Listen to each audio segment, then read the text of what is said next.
Hello guys! Hello Scorpio! Welcome dito sa aking channel. Kapalaran 888. Welcome guys. Alamin natin kung anong messages, vibration, gabay energy para sa inyong lahat. Ito ay general monthly reading, June 2024. Para to sa lahat ng Scorpio. Okay, tingnan natin. 3 cards tayo dito sa first deck. Okay, Scorpio. Number 35, number 28, number 20. Ngayong buwan na to, Scorpio, kung makikita mo, sinasabi ng barahan na ano man itong mga issues sa buhay mo, financial, emotional, or kung ano man to na mga magugulo sa buhay mo, 'di ba? Kung may mga magugulo kang sitwasyon sa buhay mo, posibleng matigil ito sa ngayon, 'di ba? So, medyo kakalma, 'di ba? Magkakaroon ng pause. Or yun, hihinto muna yung magulong sitwasyon sa buhay mo. Okay?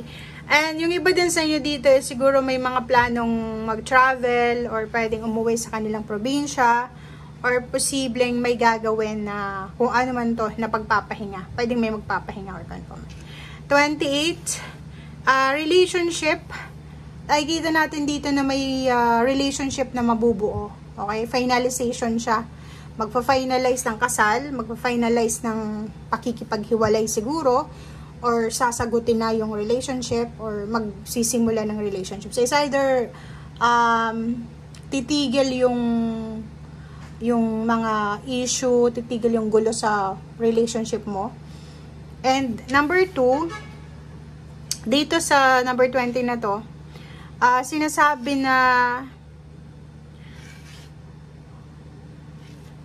dito sa number 20 na to, sinasabi ng barahan na posibleng yung mga confusion mo sa buhay, 'di ba? Yung marami ka kasing hinahanap eh. Hinahanap mo yung kasagutan or naghahanap ka ng yun, confusion kasi yung nararamdaman mo minsan. Hinahanap mo yung tama eh. 'Di ba? Yung tamang direksyon, tamang lugar, tamang tao, tamang destination or kano pa man. So, medyo ano to eh, 'di ba? Medyo hindi siya maganda na pangyayari sa buhay mo na kailangan mong hanapan ng solusyon. And then, siguro this month, ng June, mahanapan mo siya ng solusyon. Okay?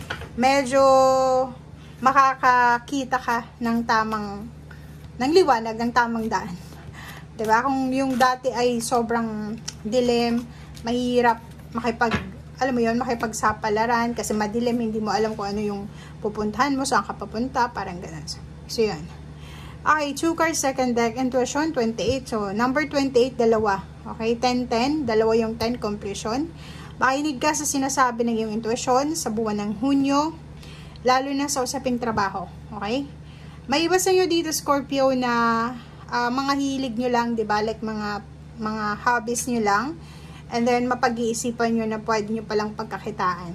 Okay? So, ano man ito, ano mga hobbies nyo, mga ano lang, pinagkakaabalahan nyo lang, pamparelax. Tapos, bigla kayong makakapag-desisyon na, pwede ko pala siyang pagkakitaan.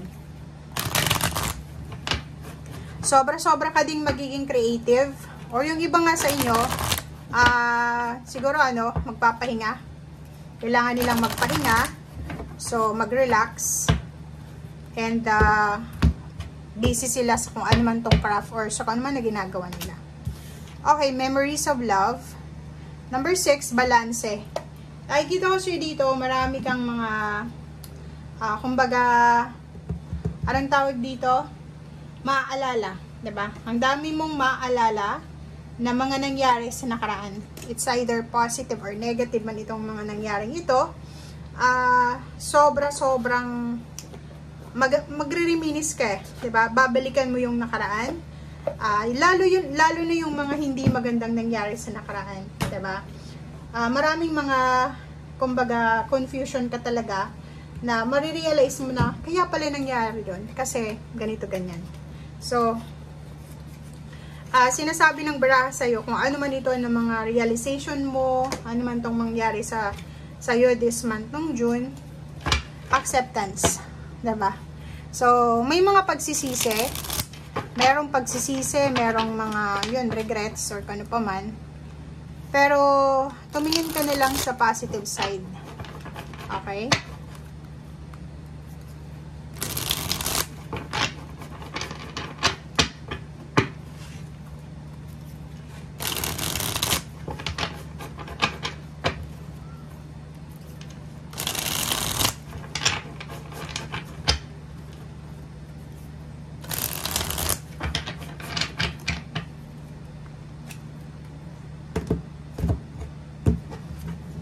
Okay. So, 9 of Pentacles. Sinasabi ng baraha sa'yo dito na may financial success, financial blessings ka na matatanggap sa buwan na to. Pwedeng ito yung minamanifest mo. Ito yung tinatrabaho mo. And unexpected, so expected siguro, makakatanggap ka ng lump sum of money or kung ano man yan na financial success or ano pa man. Page of Pentacles, diba? So, it's a confirmation, guys. It's a confirmation, Scorpio, na may parating. Pwedeng good news siya by letter, by chat. Or, nakikita ko sa'yo dito, pwedeng long distance. Message, offer, or kaano pa man. So, ikaw lang ang nakakaalam yan. Ikaw ang makakatanggap niyan eh. So, may mag-offer sa'yo ng work. Wow! So, punong-puno ng prosperity na abundance yung June mo eh. Kasi kung makikita mo dito, sobrang inspiration ito eh. Sobrang inspiration. Sobrang inspiration. Determination. Passion ito, vision, or ano pa man. And, sinasabi ng baraha sa'yo dito na kung ano man tong sisimulan mo, or kung ano man tong papasukin mo, siya ay magdadala sa'yo ng sobrang success, financial success. Aapaw yung, ano mo eh, yung finances mo. Oh. Kailangan mo ng decision making dito eh, 'di ba? So, isang decision making ang gagawin mo, sa usaping pera yan ha, hindi yan sa usaping relationship. Huwag kang masyadong emosyonal. Sinasabi ng baraha sa'yo dito, kung may mga offers ka sa usaping pera, may mga bago kang ideas, inspiration, decision making, isang decision lang, isang ganun lang, posibleng magkaroon ka ng stability, 'di ba? So, sa pagdidesisyon na to, ngayong buwan ng Hunyo, kailangan mong magdesisyon na hindi mo dapat sinasabay yung emosyon mo. Ano yun ibig sabihin nun? Like for example, may mag-o-offer sa'yo ng mataas na sweldo, pero ayaw ng karelasyon mo kasi malalayo ka sa kanila, ma-homesick siya or ikaw, or ayaw ng pamilya mo. Dito sa barahang to, sinasabi na if magiging emotional ka, hindi mo makukuha ito na ino-offer sa'yo. Or pwedeng, ano to eh, once in a lifetime lang na offer sa'yo, tapos na-reject mo, tapos na. Diba? So yun guys ang sinasabi ng baraha. Okay?